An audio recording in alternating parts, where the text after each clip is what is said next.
Good morning mga beautiful people, it's Janice here. So ito na nga another get ready with me. But today is very special day kasi interview ko siya for my internship. Sa mga hindi nakakaalam, ako ay isang tourism student, 4th year. And yes, graduating na po ako. But for me to graduate, kailangan kong mapunuan ang requirements na 600 hours for my internship. Yes, 600, di ba? But anyway, I'm super excited kasi nga matagal na rin since nag-work ako. Kasi naman talagang nag-focus ako at pinagtuunan ko ang pag-aaral ko. Isa sa mga ino-overlook ko kapag mag-i-intern ako is matuto ako about sa tourism industry and to gain a new knowledge and insight. Kasi hindi lahat is natuturo sa school. Minsan, natututunan natin ito sa mismong workplace. Yes, magugulat ka na lang na may mga ganito palang bagay na hindi naturo sa atin sa school. Ang kagandahan pa kapag nag-work ka is matututo ka at madedevelop yung skills mo. Yes, mismong company mismo ang maghahasa para madevelop ang skills mo. Nagugulat ka na lang na kaya mo pala na dati hindi mo kaya.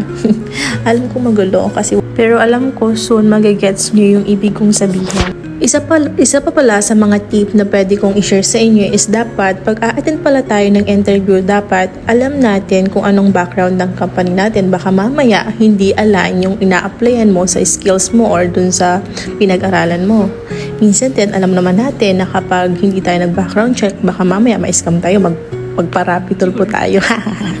But anyway, kailangan talaga natin mag-background check. Kasi minsan, ang mga interviewer is nagtatanong sila kung ano yung, paano mo nalaman yung company nila, ano yung mission nila, ano yung vision nila, ano yung service nila. Minsan din, dapat din, kung anong ilalagay natin sa resume natin is dapat alam mo kung ano at paano mo siya sasagutin. Kasi baka mamaya, sa sobrang gusto mo magpa-impress at talagang makuha yung job is kung ano-ano nang nilagay mo sa resume mo na hindi mo masasagot. Yes, alam kong marami sa ating ganyan nakaka-experience na naglalagay tayo na kung ano-ano sa resume natin dahil akala natin is plus point siya. Pero hindi natin alam, minsan yung yung nakaka-turn off sa interviewer na baka mamaya magtanong siya tapos hindi mo masagot yung tinatanong niya kasi yun yung nakalagay sa resume ninyo. Alam nyo bang na-experience ko kasi na kapag pupunta ako ng interview dati, hindi ko pinag-aaralan yung mga simple background or kung paano ko explain yung mission and vision nila kasi minsan hindi naman natin iniisip na magtatanong sila about their company. Pero minsan mas maganda na rin na pag-aralan para if ever na magtanong sila, may sasagot ka. Isa din sa mga nahirapan ako na sagutin during the interview is yung mga simple question like, can you tell me about yourself? What is your strength? What is your weakness? Why we should hire you? Mga ganon. Akala natin at akala ng iba na sobrang bilis lang sagutin yung mga ganong tanong. Pero ang totoo talaga kapag nandun ka na mismo sa interview, hindi mo siya masasagot ng maayos. Kasi kahit sa school namin, sa survey nila, may mga estudyanteng nahihirapang sagutin yung mga ganong tanong. Kasi nga, hindi nila alam kung paano nila sasagutin ito.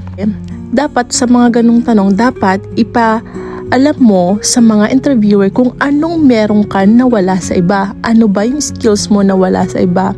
And para nang sa ganun, ma-impress sila sa'yo.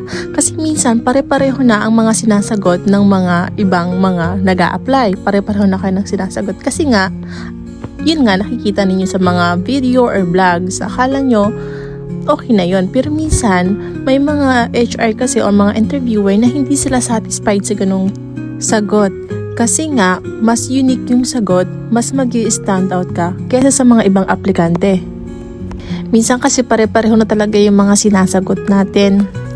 At saka napansin ko rin kapag nagtatanong din sila, minsan nagtatanong din sila about sa sales. Kung for example, paano mo ba ibebenta yung ballpen sa putol? Mga ganon. Akala natin sobrang funny ng question pero yung totoo talaga sobrang serious ng ganong question. Akala natin hindi siya itatanong kasi ano ba yan? Diba nakakaloka naman? Bakit mo naman ibebenta ang ballpen sa putol? Pero alam mo ba, tinatanong yan sa mga interview. Na-experience ko pa nga dati pinaghawak ako ng ballpen and then sabi ng HR, o sige, ibenta mo sa akin ang ballpen na to.